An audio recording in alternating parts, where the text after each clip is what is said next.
Halo semuanya, selamat datang di Dark One.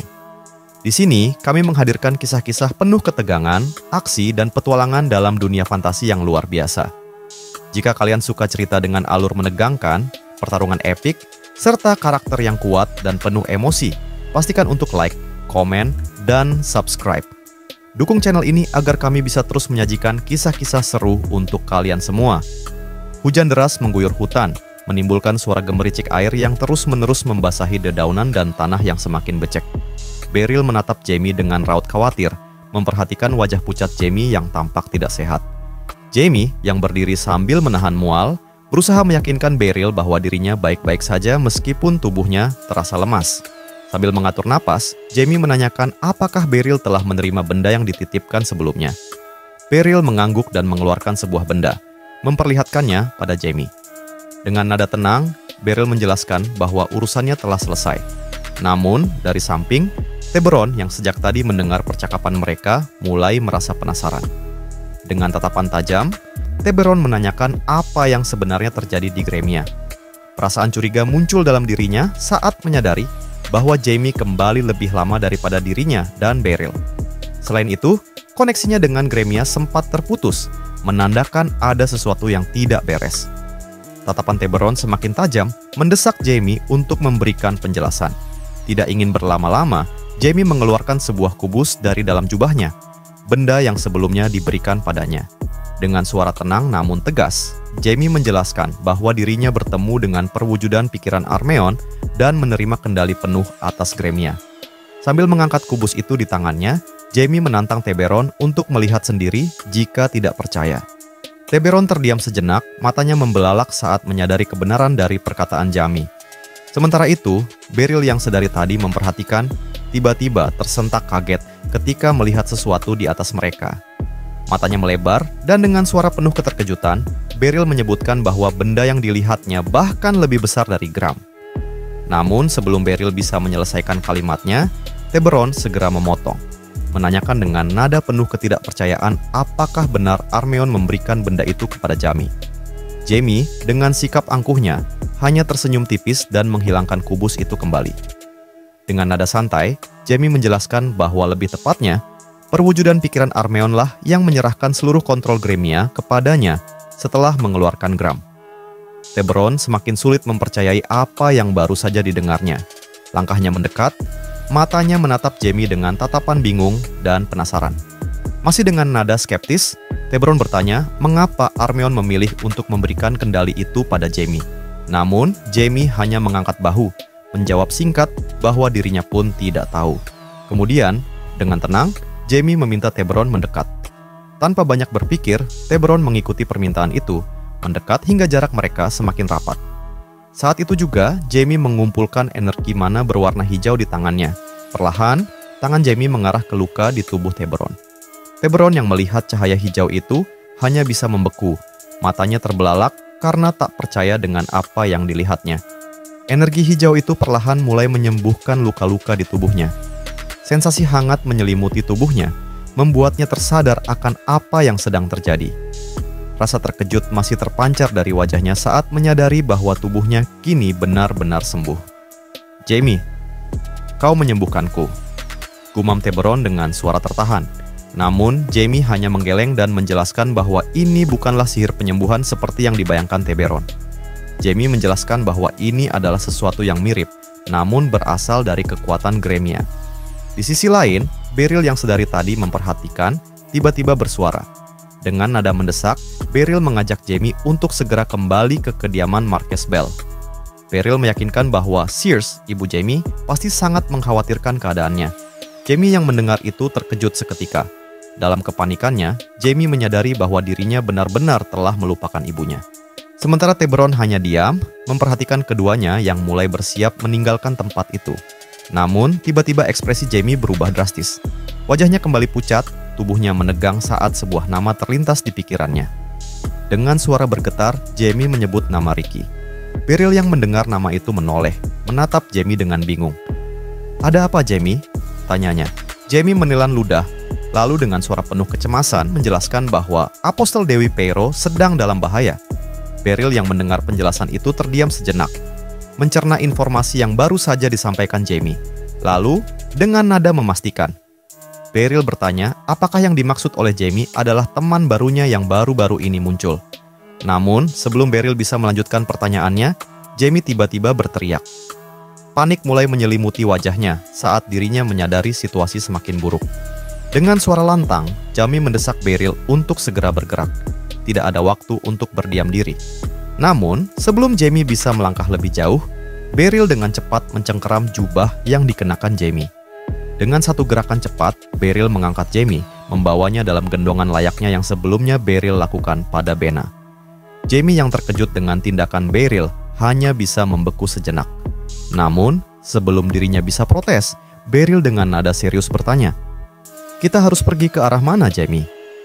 Tanpa membuang waktu, Jamie segera menjelaskan bahwa mereka harus bergerak ke arah timur. Tanpa ragu sedikit pun, Beryl langsung melesat dengan kecepatan luar biasa, membawa Jamie bersamanya untuk menyelamatkan Ricky dan Anna. Di sisi lain, Tiberon hanya bisa diam, menyaksikan keduanya yang menghilang dalam sekejap. Dengan nada sedikit kesal, Tiberon bergumam bahwa mereka pergi tanpa mengucapkan salam perpisahan. Namun, tiba-tiba sesuatu menarik perhatiannya. Bena, yang sedari tadi masih berada di sana, ternyata telah ditinggalkan oleh Jamie dan Beryl. Kondisinya masih terlihat tak berdaya, tubuhnya terbaring dengan wajah yang lemah. Setengah sadar, Bena bergumam dengan suara pelan, menyebut nama Jamie. Dengan lirih, Bena berbisik, "Tenang saja, aku akan menyelamatkanmu nanti." Di tengah derasnya hujan yang mengguyur pegunungan, seorang kesatria bergegas menemui Marquess Bell untuk memberikan laporan mengenai hasil patroli. Dengan suara tegas, kesatria itu menyampaikan bahwa sumber energi iblis telah menghilang. Mendengar laporan tersebut, Marquess Bell mengangguk puas, mengakui bahwa usaha mereka telah membuahkan hasil. Namun, ketenangan itu tidak bertahan lama. Dari kejauhan, serombongan kesatria suci berlari mendekati mereka dengan ekspresi tergesa-gesa. Begitu mereka tiba, salah satu kesatria suci segera menyampaikan berita yang mengejutkan. Di wilayah kekuasaan Marquess Bell, kelompok iblis telah muncul dan melakukan teror tanpa pandang bulu. Marquess Bell sempat terdiam sebelum akhirnya mengulangi pertanyaan untuk memastikan apa yang baru saja didengarnya.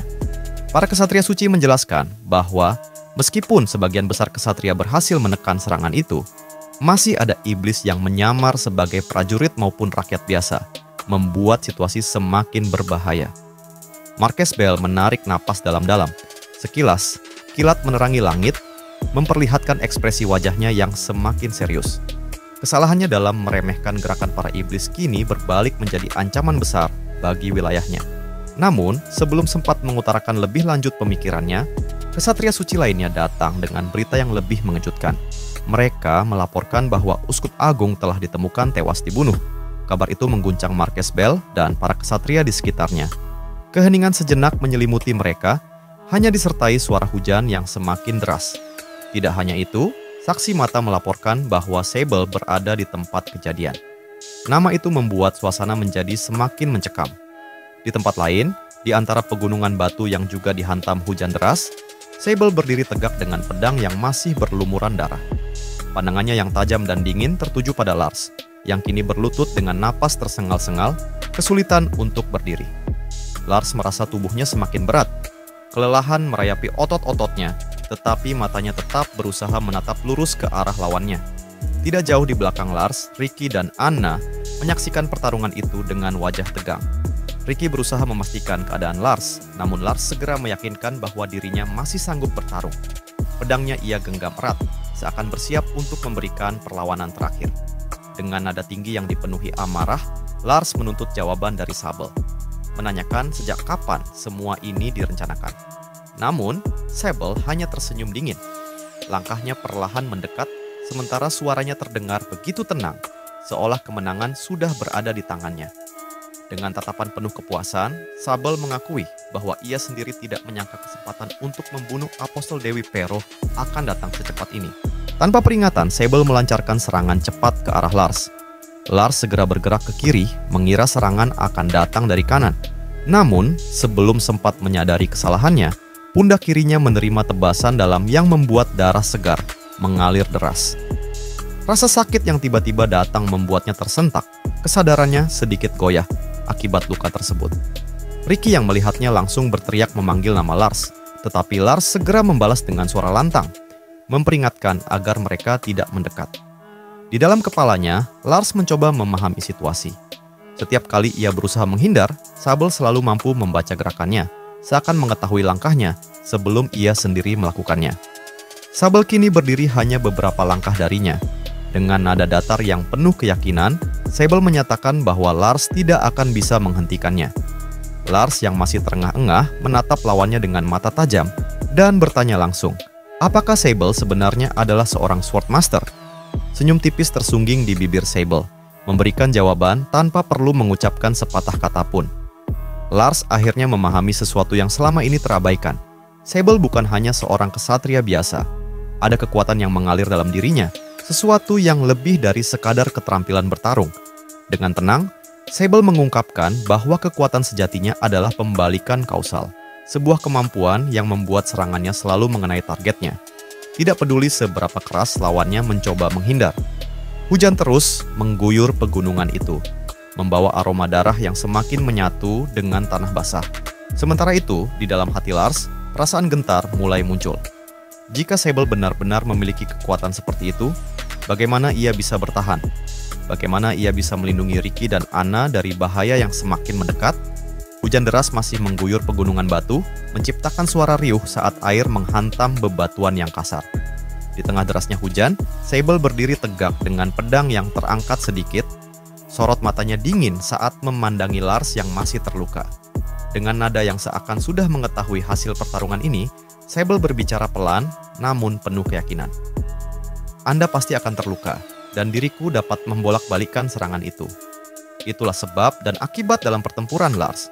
Setiap serangan yang kau lakukan akan menimbulkan akibat sebelum sebabnya benar-benar terjadi. Ricky yang mendengar pernyataan itu langsung terkejut, matanya membelalak sebelum berteriak dengan penuh ketidakpercayaan. Itu mustahil. Namun, Lars tetap diam. Pikirannya bergolak, mencoba memahami konsep yang terdengar tidak masuk akal itu.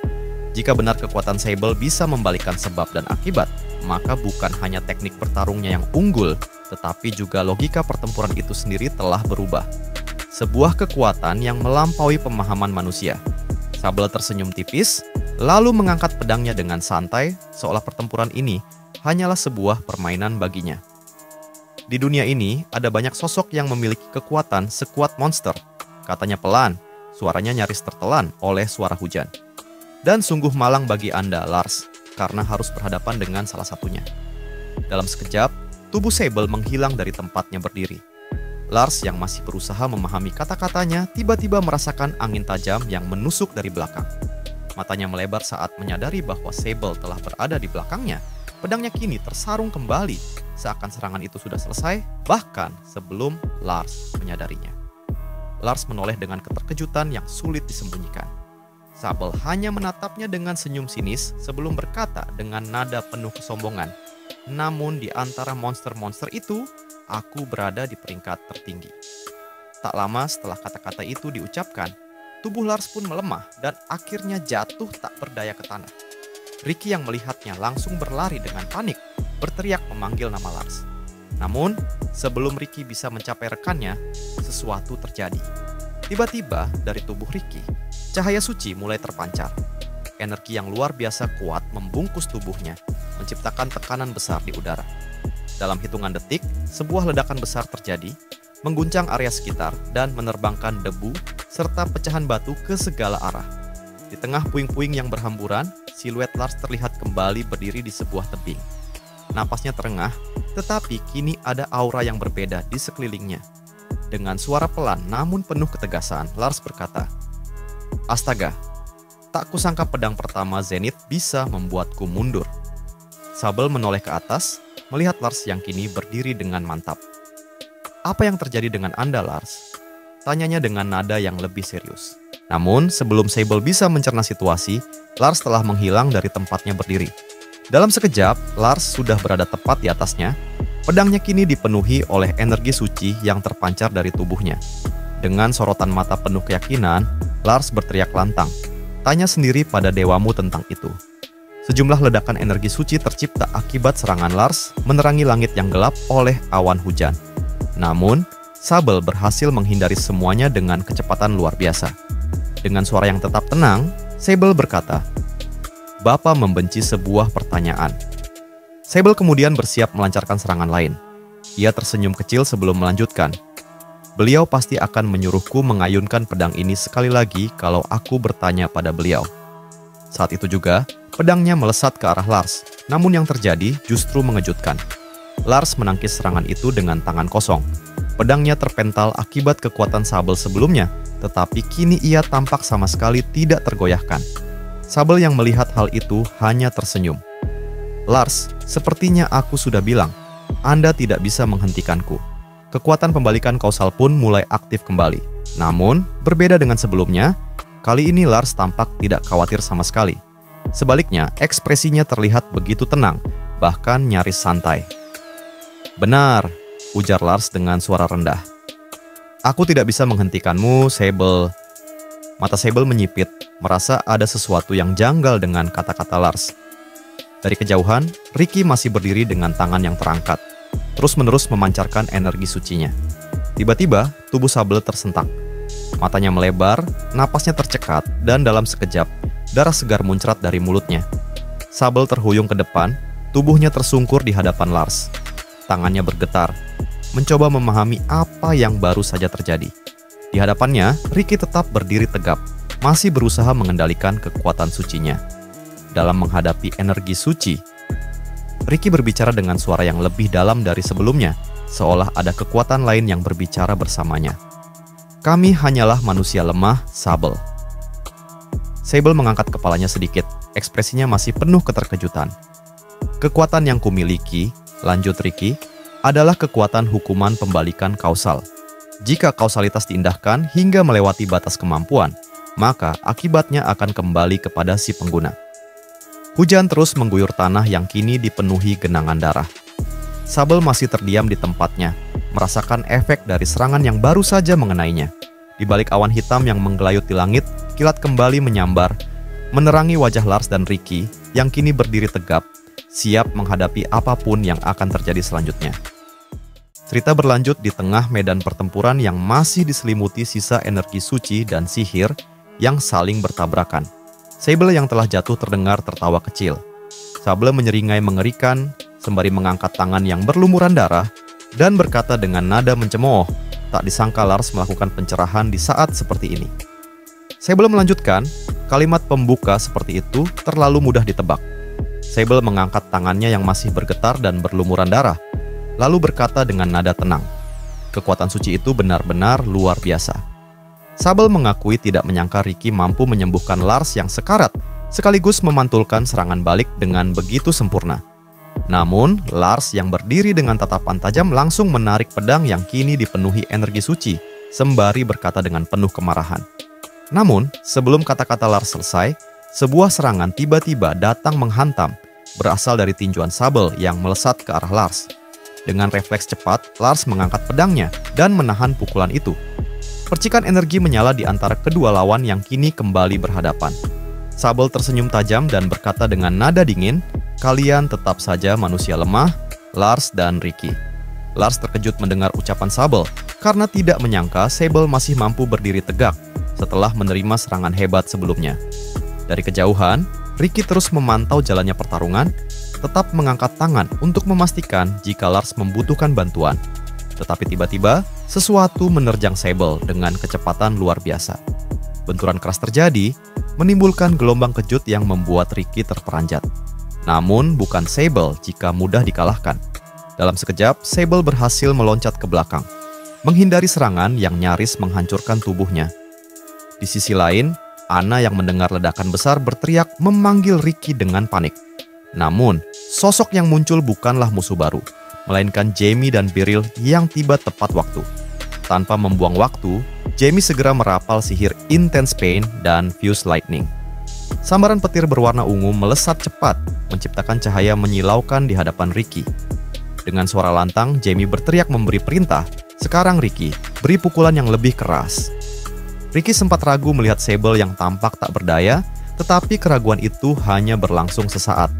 Dengan penuh tekad, Ricky menggenggam tangannya erat, mengumpulkan energi suci ke dalamnya. Lalu, dengan kekuatan penuh, Ricky menghantam Sable, menciptakan ledakan dahsyat yang mengguncang seluruh area pertempuran.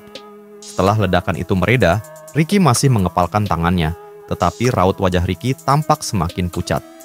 Melihat itu, Lars segera berlari ke arahnya, memanggil Ricky dengan nada khawatir.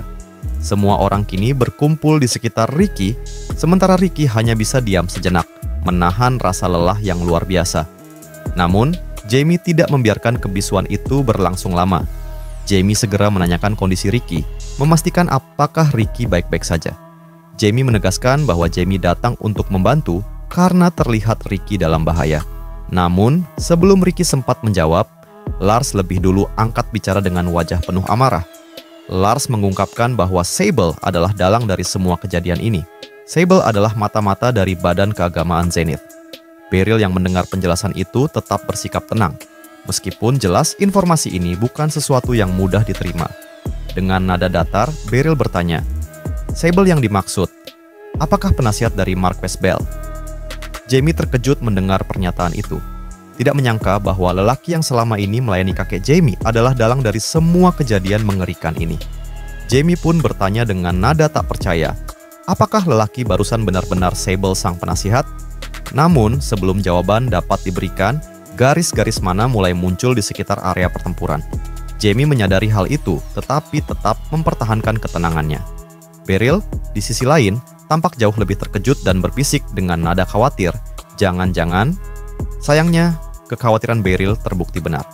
Dalam sekejap, sebuah serangan tak terlihat melesat dengan kecepatan mengerikan, menembus pertahanan Beryl dan menebas salah satu tangan Beryl dengan begitu cepat hingga nyaris tidak terlihat. Teriakan kesakitan terdengar, sementara darah segar menyembur membasahi tanah yang basah oleh hujan. Serangan itu berasal dari Sable, yang kini kembali berdiri dengan senyuman penuh kebanggaan. Ricky yang menyaksikan kejadian itu terdiam membeku, wajah Ricky semakin pucat melihat bahwa Sable masih belum kalah.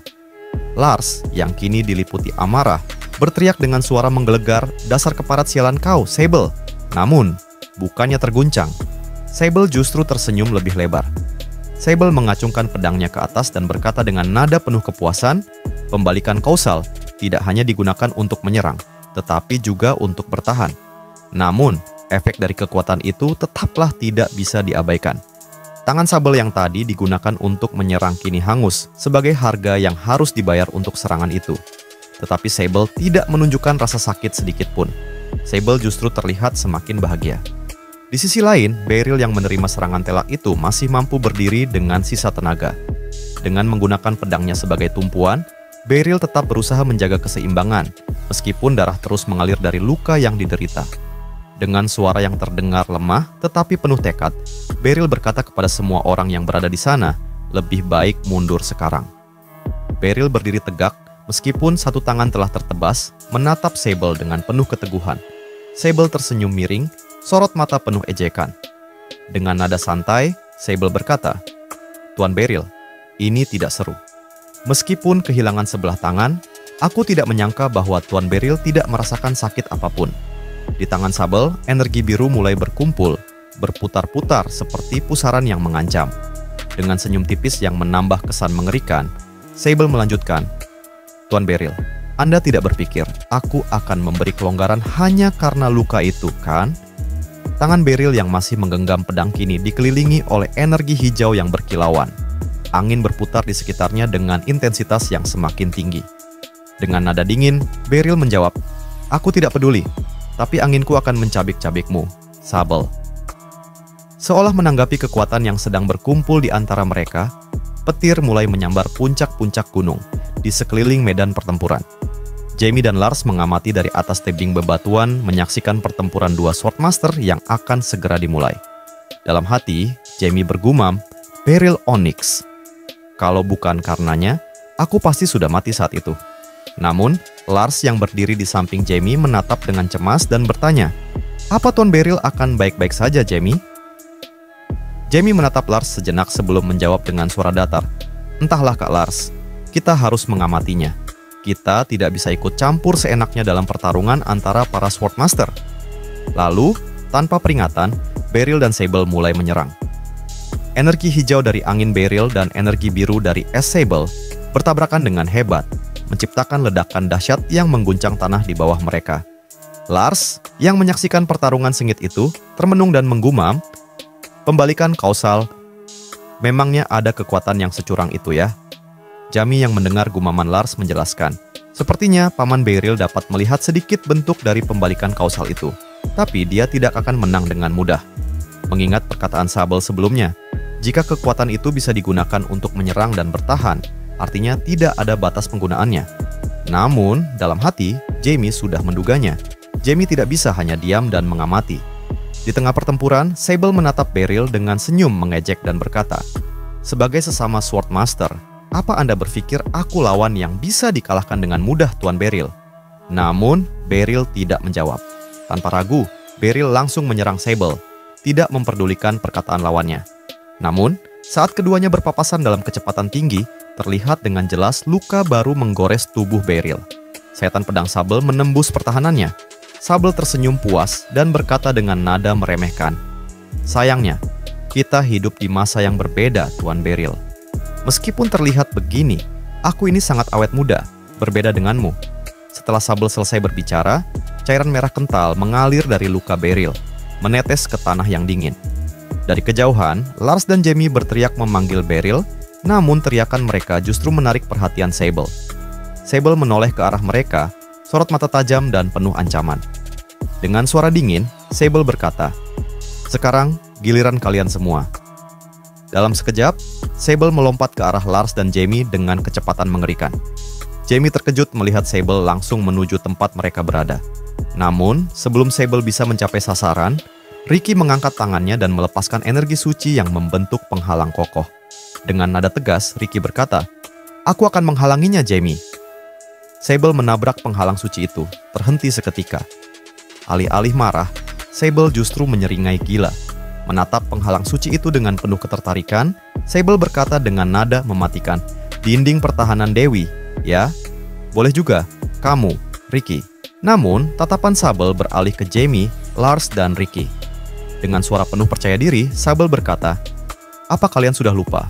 Bukan hanya kalian yang punya dewa." Tiba-tiba, energi suci berwarna biru pekat mulai mengalir keluar dari tubuh Sable.